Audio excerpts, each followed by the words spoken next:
നമസ്തേ. ഭഗവത്ഗീതയുമായി ബന്ധപ്പെടുത്തി Gita the scientific journey through Bhagavad Gita the great, അതേപോലെ തന്നെ ഒരുപാട് മാനുഷിക മൂല്യങ്ങളും സനാതന ധർമ്മങ്ങളും ഒക്കെ ഉൾക്കൊള്ളുന്ന ഒരുപാട് കാര്യങ്ങളുണ്ട് നമുക്ക് പറയാൻ. ഞാനിപ്പോൾ പറയാൻ പോകുന്നത് അധ്യാത്മരാമായണത്തിലെ പ്രധാനപ്പെട്ട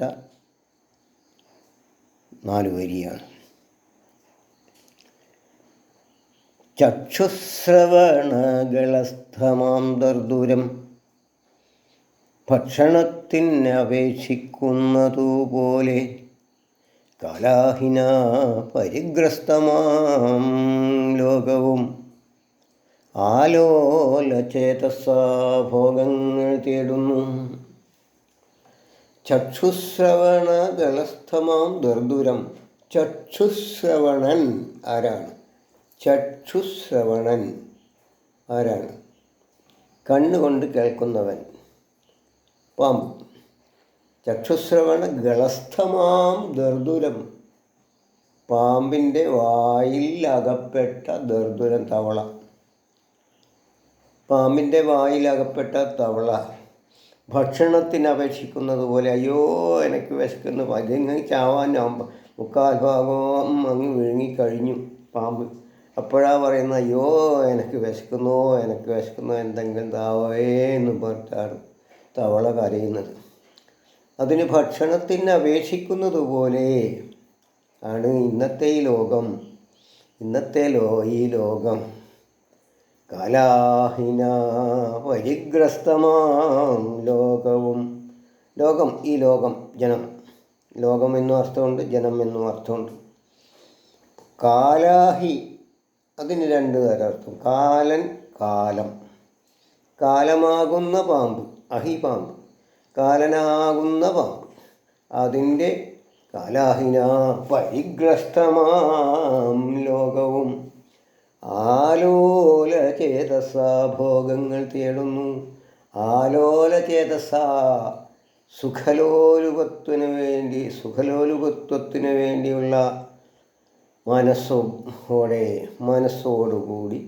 മനസ്സുമായി ഭോഗങ്ങൾ തേടുന്നു. സുഖത്തിന് എന്തെല്ലാം കാര്യങ്ങൾ നേടാൻ പറ്റുമോ അതിനെയാണ് ഭോഗങ്ങൾ എന്ന് പറയുന്നത്. സുഖഭോഗങ്ങൾ, സുഖിക്കാൻ വേണ്ടി നമ്മൾ ഉപയോഗിക്കുന്ന വസ്തുക്കൾ, ജീവികൾ, സാധനങ്ങൾ, സ്ത്രീയും പുരുഷനുമായ അങ്ങനെയൊക്കെ ഇതിലുള്ള ഭോഗങ്ങൾ തേടുന്നു.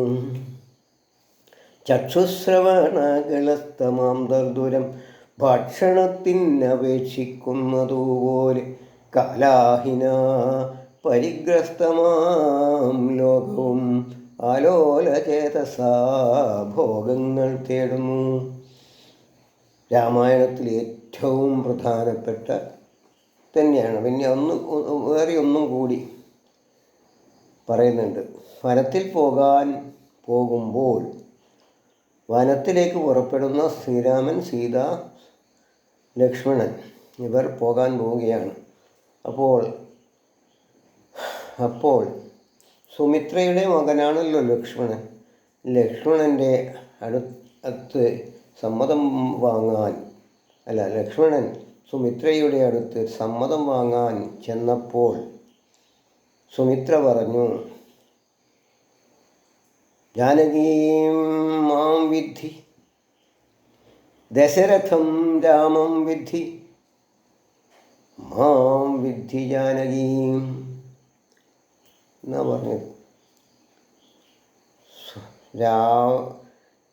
ശ്രീരാമനും സീതയും ലക്ഷ്മണനുമാണല്ലോ പോകുന്നത്. അപ്പോൾ മാനുഷികമായ പല വികാരങ്ങളും ഉണ്ടാകാം. ജ്യേഷ്ഠൻ എപ്പോഴും അടുത്തുണ്ടാകണമെന്നില്ല, രാമൻ എപ്പോഴും അടുത്തുണ്ടാകണമെന്നില്ല. ആ മാനുഷികമായ ആ വികാരത്തെ ഈ ശ്രീരാമനും ലക്ഷ്മണനും ഇത്രയും വലിയ മാതൃകാപരമായ സ്വഭാവമുള്ളവരായിട്ടും കവി അത് മാനുഷിക മനുഷ്യൻ്റെ സ്വഭാവത്തെ ഒന്ന് ഓർമ്മപ്പെടുത്തുക എന്നത്രേ ഉള്ളൂ. ദശരഥം രാമം വിദ്ധി, രാമനെ നീ ദശരഥനായി കണക്കാക്കണം, അച്ഛനായി കണക്കാക്കണം. മാം വിദ്ധി ജാനകിയും, ജാനകിയെ സീത ഞാനാണെന്ന് കണക്കാക്കണം എന്നാണ്. അത്രയും ആദരവോടുകൂടിയാണ് നീ അവരോട് പെരുമാറേണ്ടത് എന്നാണ്. മാനുഷികമായ എന്തെല്ലാം പ്രശ്നങ്ങളും വികാരങ്ങളും ഒക്കെ ഉണ്ടാകും. അതൊക്കെ ഇതിലെ എടുത്ത് കാട്ടി സൂചിപ്പിച്ചു എന്നേ ഉള്ളൂ. അല്ലാതെ ശ്രീരാമൻ്റെ ഭാര്യയായ സീതയെ ഒരിക്കലും ലക്ഷ്മണൻ മറ്റൊരു തരത്തിൽ ചിന്തിക്കാൻ പോലും, അതിൻ്റെ ഒരു നിഴൽ പോലും ഉണ്ടാവുകയില്ല. എന്നാലും എഴുത്തച്ഛൻ ഇത് എഴുതുമ്പോൾ, ഇത് എഴുത്തച്ഛനല്ല, വാൽമീകി രാമായണത്തിലുള്ളതാണ്. രാമായണത്തിൽ ഉള്ള പലത് പുഷ്പക വിമാനം, എന്ത് പുഷ്പക എന്ത് പുഷ്പം വിമാനം വന്നി എന്നൊക്കെ പരിഹസിക്കുന്ന ഒരുപാട് ആൾക്കാരുണ്ട്. ഇതാരാ എഴുതിയതെന്ന് പോലും അറിയാത്തവരാണ് ഇത് പറയുന്നത്. വെറും കാട്ടാളനാണ്. അയാൾക്ക് ഈ ഒരു ഇതുമായിട്ട് എന്ത് ബന്ധം? കാട്ടാളന് നാരദൻ പറഞ്ഞു കൊടുത്ത കഥയാണ് രാമായണ കഥ. അതാണ് എഴുതുന്നത്. അപ്പോൾ ഇന്നുള്ളതുപോലെ എഴുത്തുകാർ ആയിട്ട് അങ്ങനെയൊന്നുമില്ല. അപ്പോൾ അതിൽ ചതിയും കളവൊന്നും ചേർക്കേണ്ട ആവശ്യമില്ല. ആൾക്കാരെ പറ്റിക്കാനും വേണ്ടിയിട്ട് അല്ല അതിൽ പറഞ്ഞത്. ഉള്ളത് സംഗതി തന്നെയാണ്. രാവണൻ്റെ അച്ഛൻ വിശ്രവസിന് ഒരു പുഷ്പക വിമാനം ഉണ്ടായിരുന്നു. രാവണൻ ശക്തനായപ്പോൾ ആ വിമാനവും എടുത്തിട്ട് രാവണൻ ലങ്കയിലേക്ക് പോയതാണ്. അപ്പോൾ അതാണ് ദശരഥം രാമം വിദ്ധി മാം വിദ്ധി ജാനകി എന്ന് പറയുന്ന ആ ശ്ലോകം, ആ വരികൾ വളരെ പ്രധാനപ്പെട്ടതാണ്. ഇവ രണ്ടും എല്ലാവരും ഇത് കഴിയുന്നത്ര ആൾക്കാർക്ക്, ഇത് ഇംഗ്ലീഷിലും കൂടി പറയാം. ആദ്യത്തേത് ചക്ഷുശ്രവണഗ്രസ്ഥമാം ദർദുരം, the frog which is swallowed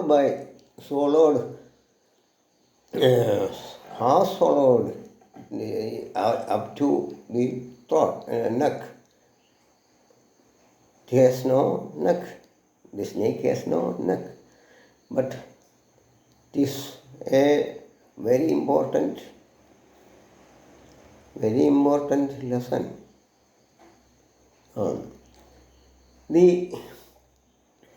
The frog which is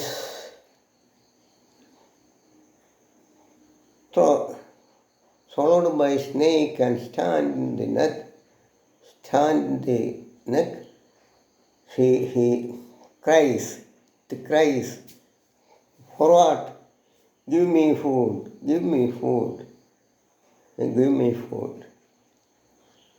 It is this is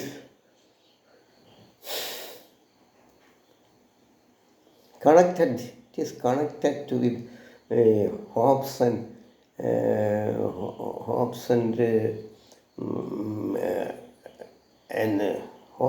of men to eat, even enjoy, to gather and enjoy, to wish the presence of this entire world, pressures of this entire world.